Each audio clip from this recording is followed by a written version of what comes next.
Welcome to the Infinite Wealth Podcast. I'm Cameron Christensen, along with our co-host Anthony Faso. We just wrapped up our interview with David Richter, author and founder of Simple CFO Solutions. Anthony, what was the takeaway that you had? Well, I would say what he's talking about is profit first for real estate investors. And, one thing people fail to do is to treat their investing like a business, right? And most businesses are going to have some form of accounting. And the real value of accounting is to be able to make good decisions.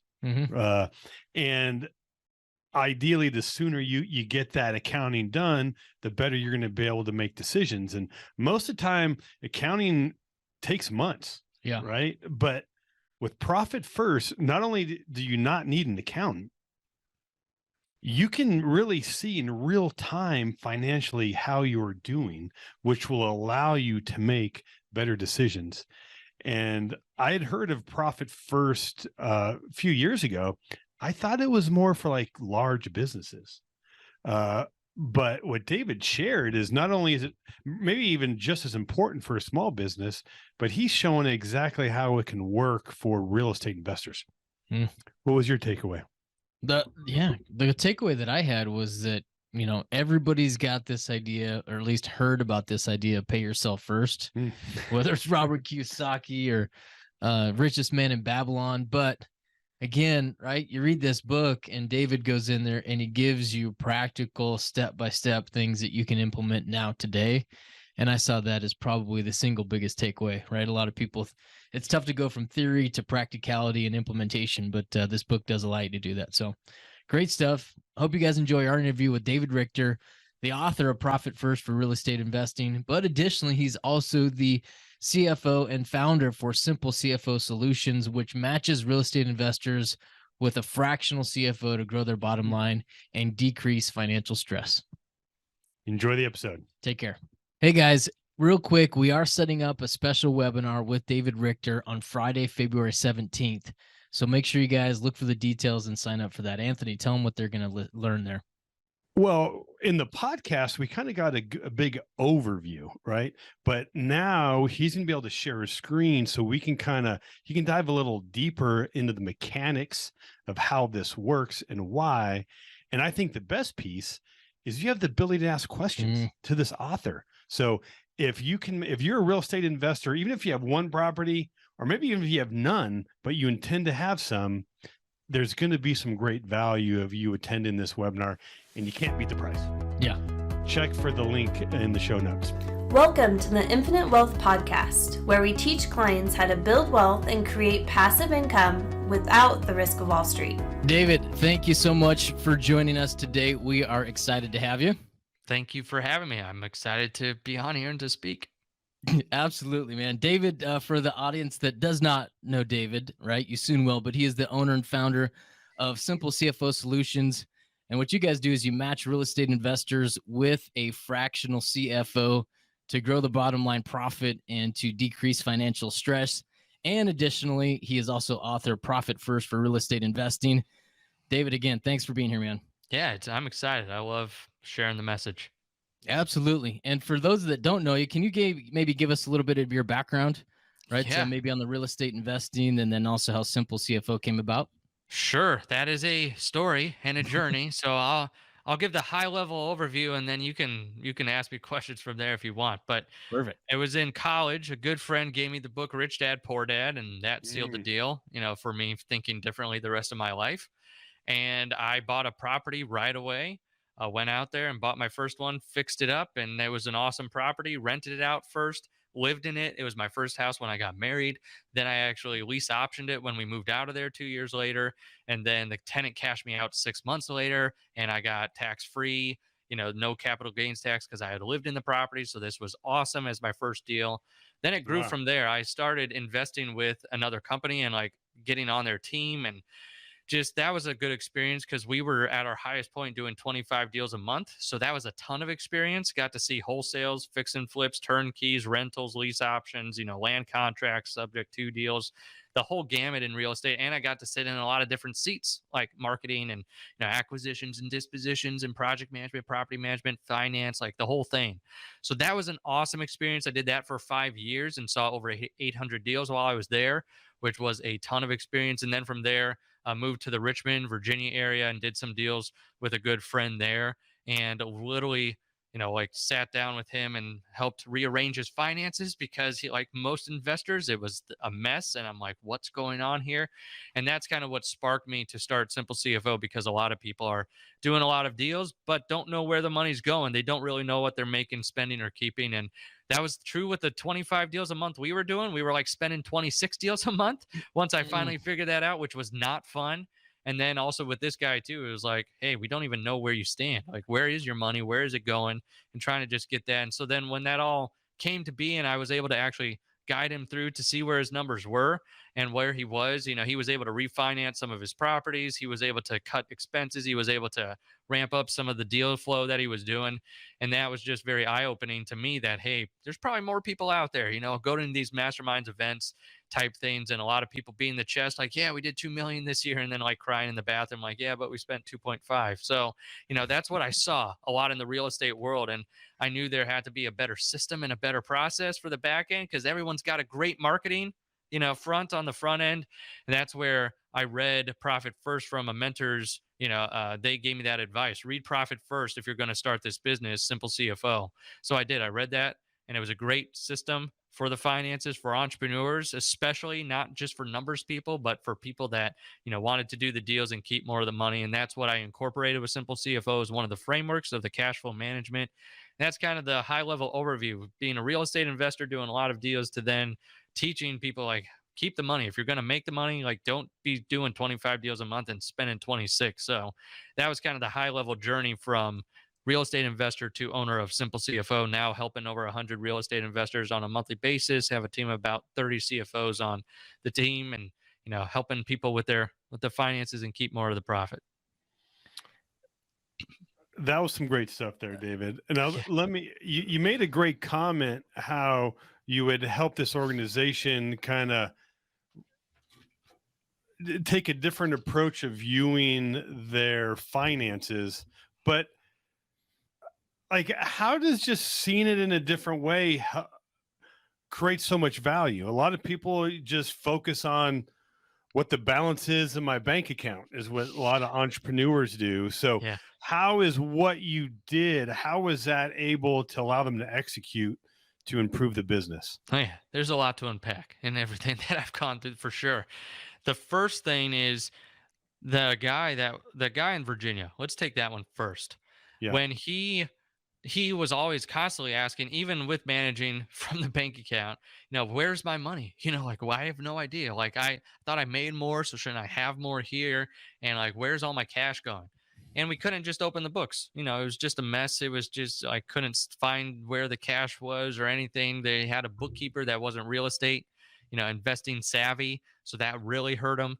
So once we actually were able to dig all that out and like give him just here, the simple numbers, here's what you made, spent, and kept last month, just those 3 simple numbers. It was revolutionary to him, because he's like, okay, I know I need to make this much every month to cover the monthly expenses. And I know these are my expenses that are driving this revenue. And then this is what I'm keeping from it. And I don't like what I'm keeping. So I need to keep more of it. So how do I affect these numbers? And that gave him clarity.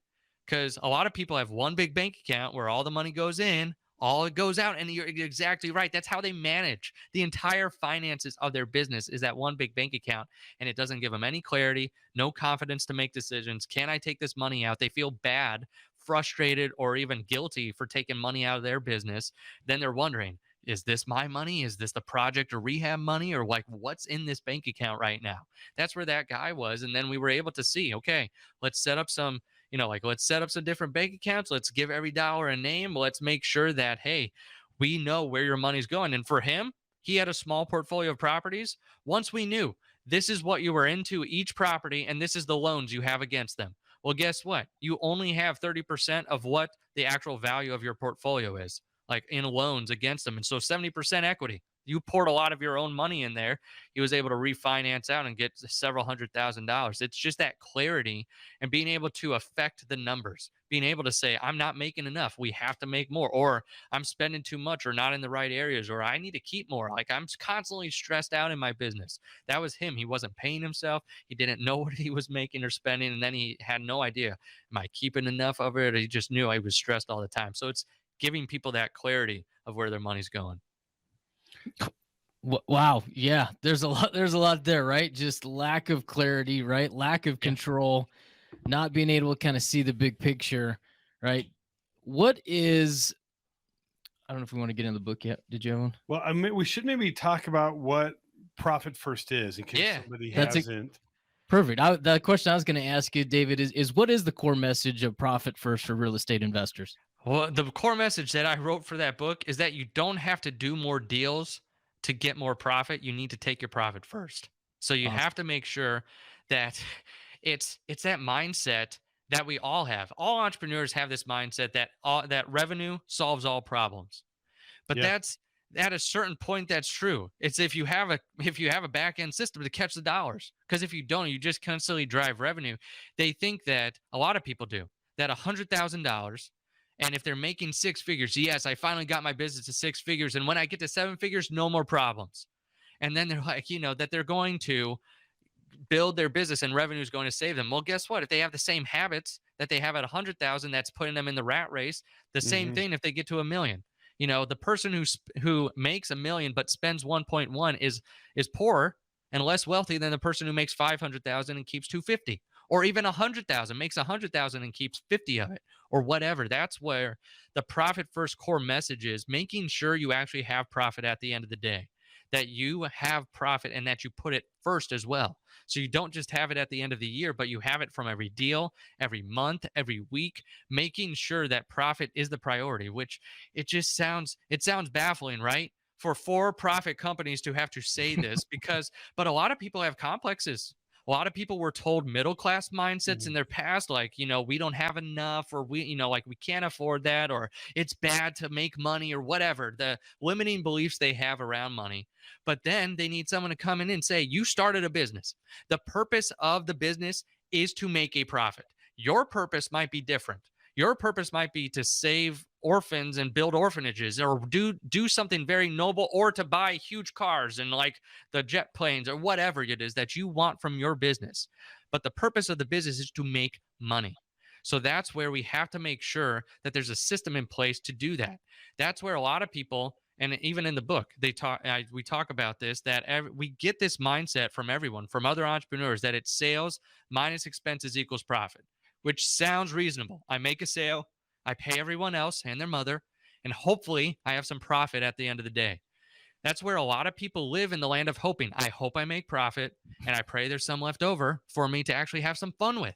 They build their whole business around the hope and pray plan, which is just a load of garbage, because then they hope and pray, and then guess what? At the end of the year, they have nothing. Like the guy in 2019 who came to me and said, I've done more deals than I've ever done before in my life and lost more money than I've ever lost before.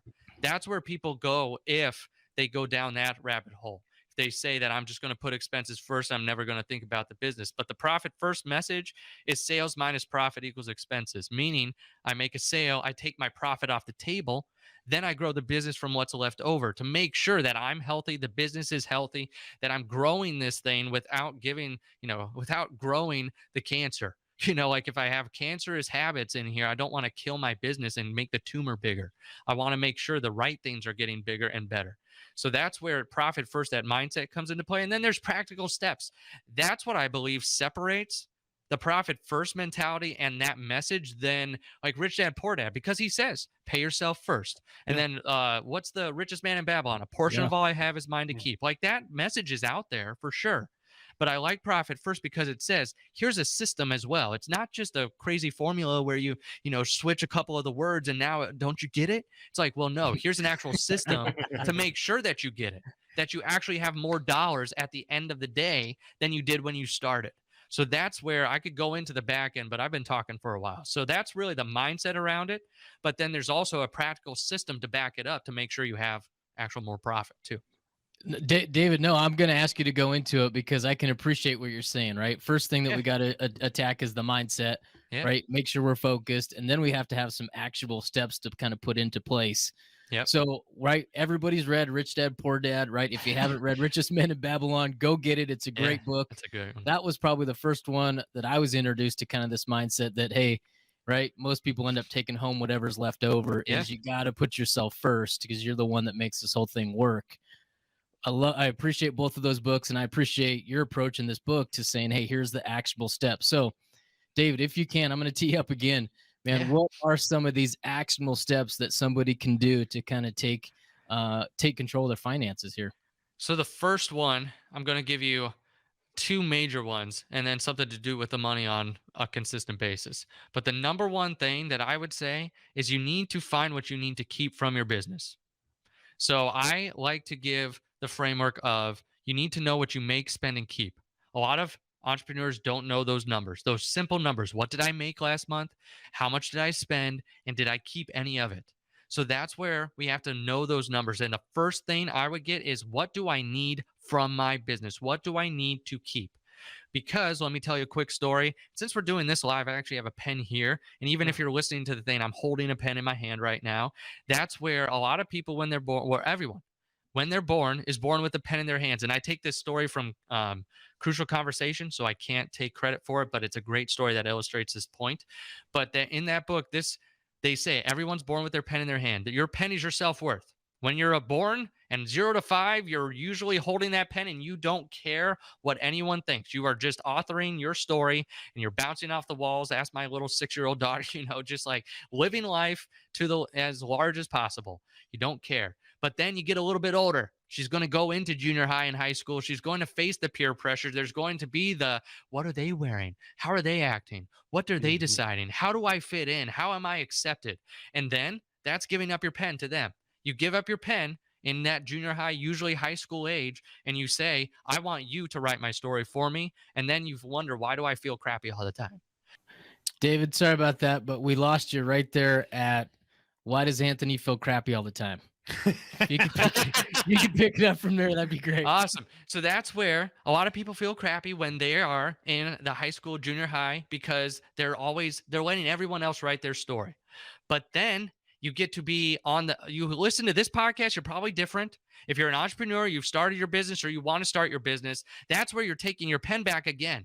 And you say, I don't care what other people think. I'm going to start my business. I'm going to be different. I'm going to invest differently. I'm going to think differently about my money, or I'm going to become a business owner. Then you start authoring, your story again.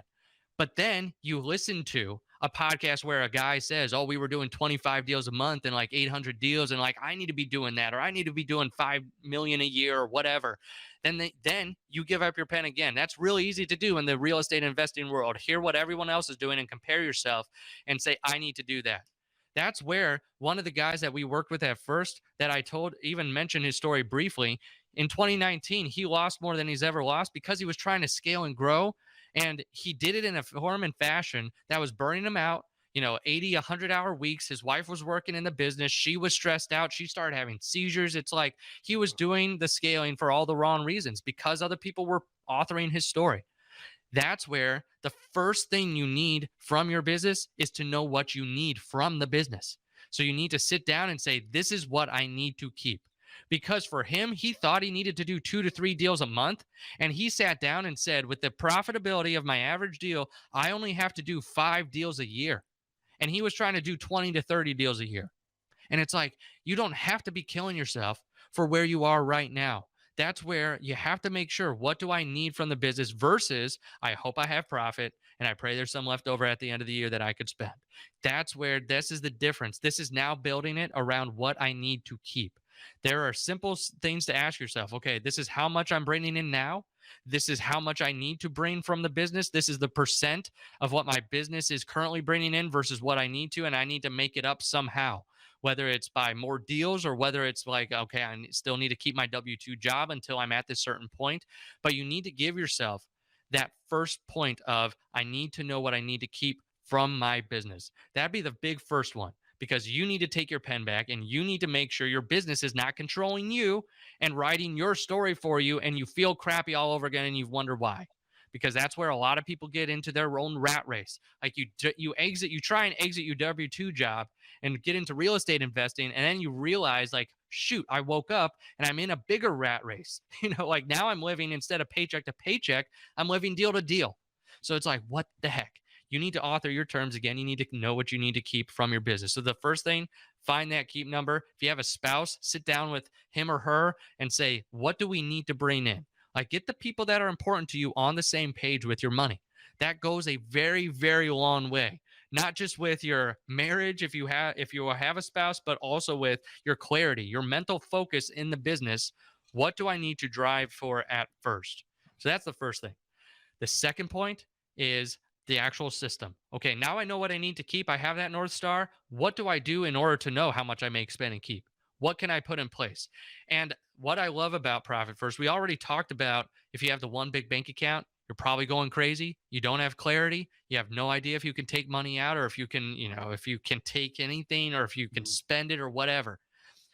That's where Profit First is like the envelope system for business. So Dave Ramsey's made that very popular. He's not very popular amongst, I'm sure, the infinite wealth consultants, or especially real estate investors. But there's some good principles that he talks about just in finances, and a lot of other people. Like, he wasn't the one to create that system.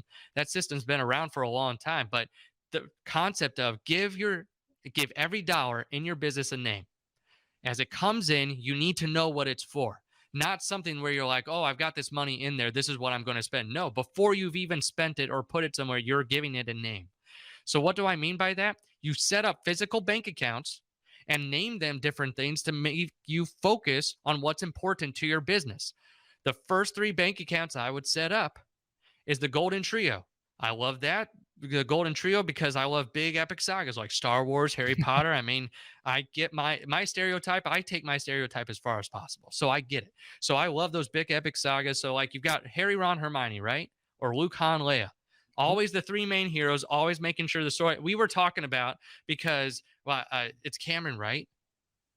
Yeah, whatever. Just call him the guy with the good hair. I was going to say, we were talking about Full House. You've got Jesse, which Cameron looks like with his hair, looks great, and then you've got Danny, Tanner, and Joe. You've always got the 3 main heroes in these big stories, making sure that good wins in the end.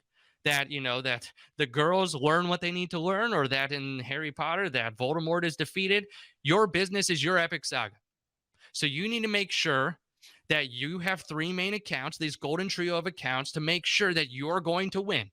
And that, how do you win in business? Making sure it's profitable. So the first 3 deal with making sure that you have an actual profitable business.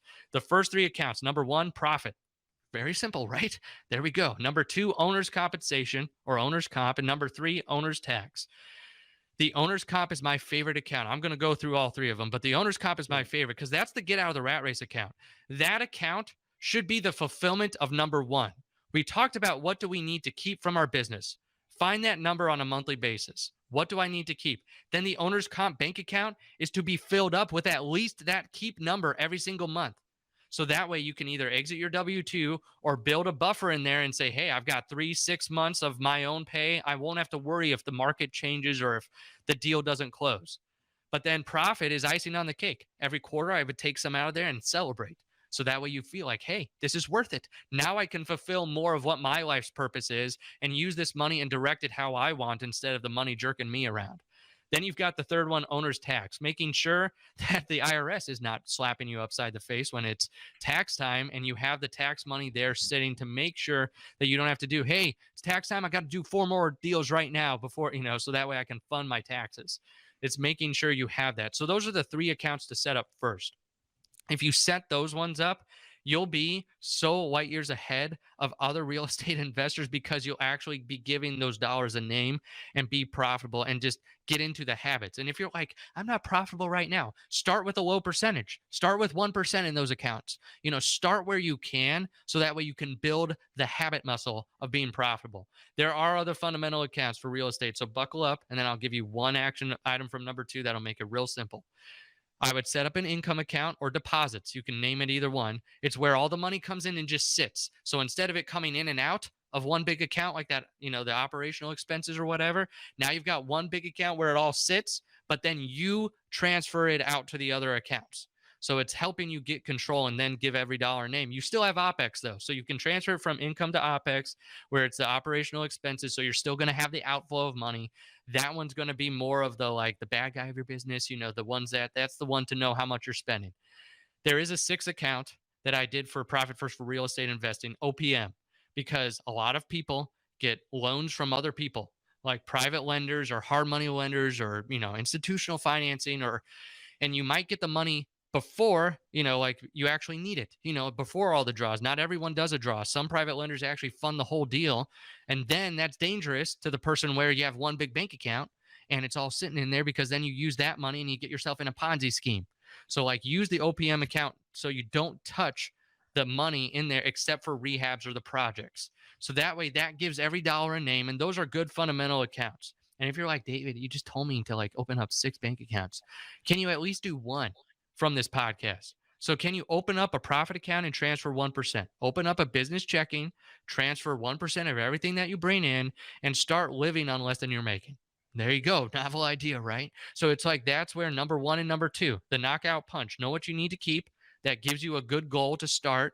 And then number 2, we need to make sure we're setting up the system to be profitable, to give ourselves that as much chance for success as possible. So now it's a plan versus the hope and pray plan. Now it's an actual plan of this is what I need to keep. This is how I'm going to keep it. I'm going to make sure it's going here. Then what do I do with the money from there? Every week, I would make sure I transfer it by Friday. So if you have money come in during the month, or if you have whenever, if you sell one deal a quarter, I don't care. Just making sure whenever those deals close, that by Friday, you're transferring it out of there into the other accounts, from income to the other main accounts. On a monthly basis, I would review your money. So every week, I would make sure you transfer it and move it. Every month, I would review it. And what do I review? Review what you made, spent, and kept. Right from the bank accounts. You could do that now. In income, you can see what came in. OPEX, you can see what goes out. And then from that golden trio, the profit, owner's comp, and owner's tax, you can see what you've kept. Have you kept any this last month? Did you keep enough of it? So that way you can very clearly see where your money's going.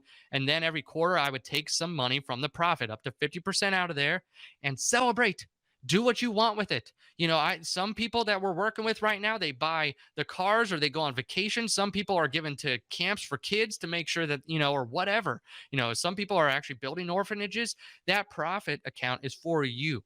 And some people are paying down debt. Like whatever it is for you that you want to do with that profit account, that's what it's really for. So that's the system. The system is know what I need to keep, set up the bank accounts, give every dollar a name, and then move the money. Make sure the money is in motion. Make sure you're moving it to the proper accounts, you're reviewing it, and then taking the profit and doing what you really want to do. That is the crux of the profit first system. And if you just take those 2 simple points, know what you need to keep, and set up at least one account, you'll be well on your way to. I was interviewed like this before, and a guy said because he interviewed me a couple times, he said, I set up a profit account, the one, like you said, I made it real simple. Like I didn't even go all out.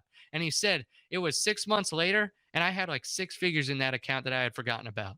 I'm like, I wish I could open that up and forget about 6 figures. But that's where you have to make sure that you have a system for this, because you don't know what the compound effect is going to be. That same guy that I told you that had done more deals than he's ever done and lost more than he's ever lost, this year, 3 years later, he filled up all his bank accounts in June.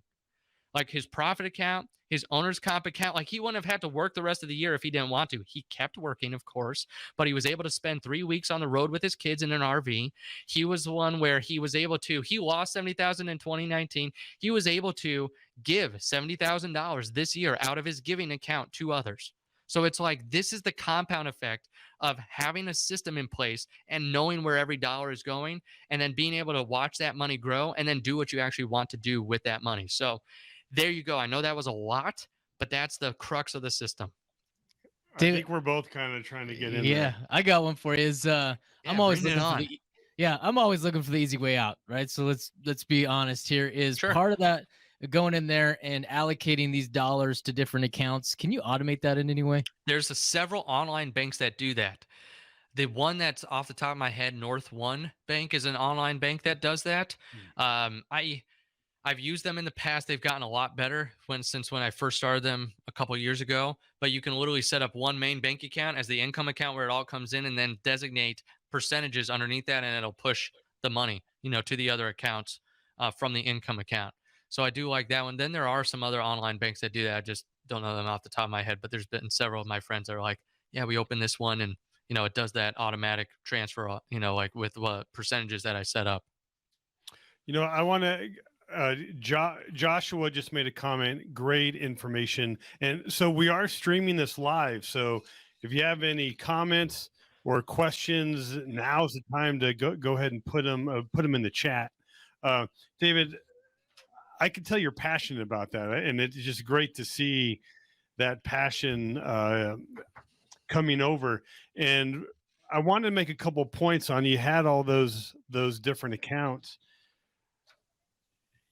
and you expand on them more in the book. And I think what is great about this book is that there's tactical things. It's walking you through how to come up with these percentages and kind of how to execute, right? I mean, we love Rich Dad, Poor Dad, but that's more in really kind of getting your mindset kind of open. You got to read some other books in order to execute. But in looking in the book, you expanded more on some of the advantages of having these other accounts. And one, in regards to the owner's comp account, one thing you had talked about is when you see how much money's going through there, that can tell you when it's time to hire somebody. Mm-hmm. Right. Yep. So, because a lot of times there's that question, I want to hire an assistant or expand my team, but I don't know if I can afford it. That's what this account is doing, is having these in different accounts. It's allowing you look at your phone and you can see where the balances are. You don't have to talk to your CPA or your bookkeeper or your CFO. You can just pull that up and allow you to make better decisions. And also in regards to the profit account, oftentimes people we have a little scarcity mindset. Mm-hmm. I've made this money, but I don't want to enjoy it because I might need it here or I might need it. And then they end up, they're never satisfied, right? Because we don't know how much is enough, but this is kind of help answering that. And so the person on there had talked about how she was able to take the profits out without any guilt. Yeah. And she knew that it wasn't going to hinder the business because she had all of her ducks in a row. Yep. That was good. Yeah. David, I think I know the answer, but what size of business does somebody need to begin implementing these strategies? The earlier, the better. So I don't care where you are. If you're at deal 0 or deal 1,000, you can implement the system. If you're at deal 0, you kind of have a leg up because you can build good habits from day one and from deal 1. So that's awesome because then you could be profitable from every single deal that you ever do. Even the ones where you lose money, you still know that, hey, I can handle this, because we've got the money in place. If you're at deal 1,000 and you're like, I'm not profitable right now, how do I set this up? Like this whole system. That's one of the other questions I get all the time is like, I'm not profitable right now. How can I do this? That's why you need something. Do you want to keep not being profitable? Because obviously the choices that you're making up to this point have not been conducive to profitability. So making sure that you have a system that sets up, okay, from every deal right now, just 1%. Well, like I was saying, so if you're even down the road and you're like, oh, shoot, I've definitely screwed it all up. No, you haven't. You just now need to build better habits wherever you are. Stop living in that deal to deal cycle. So that's where I don't care where you are in the business. This is a really efficient and a productive system for people that want to keep more of the profit, no matter where they are, deal 0 or, like I said, deal 1,000. Now, a lot of people start, with one property, and then the goal is to expand, to 10 or to 20. So do we need like 6 accounts per property? No. Or how do you, okay. No, I would, if you've got rentals, I would set up the system for your rentals. If you have fix and flips or active income, wholesale or whatever, I would set another 6 accounts or whatever for those.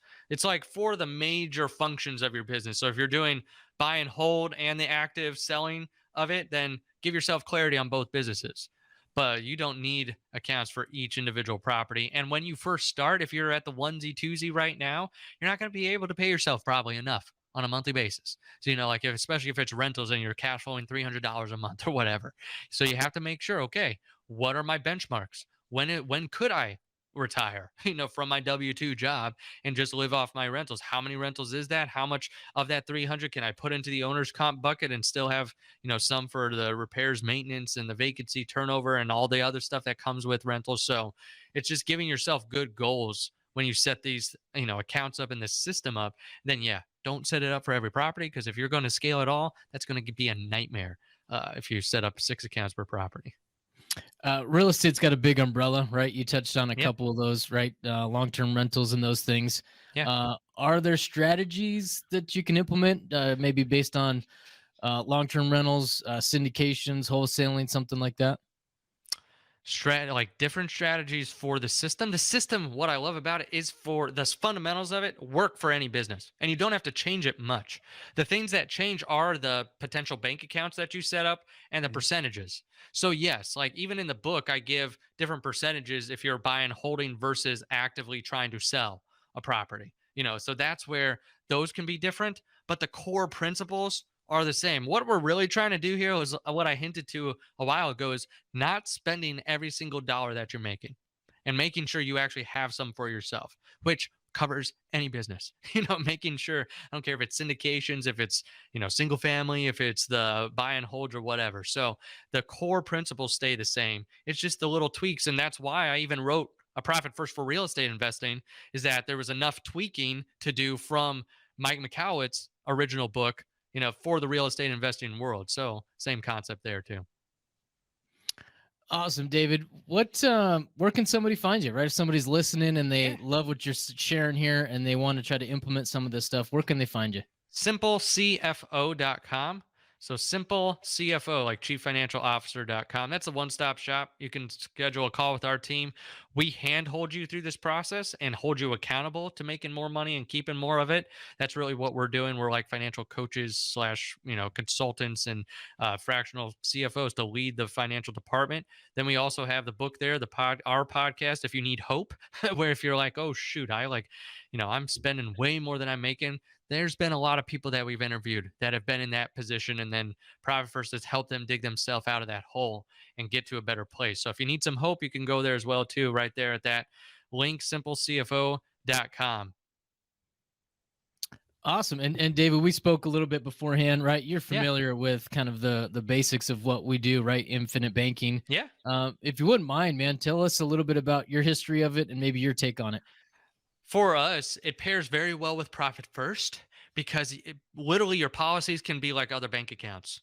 So instead of setting up a bank account, you might want to set up a policy and have that be one of your core foundational ones. Usually we do that with our people we work with. That's their reserve account.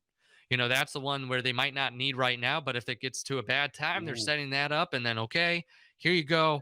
Now we've got an efficient system. We're going to be able to take the cash value, but we're also going to be building long-term wealth and being able to use that money as we need to.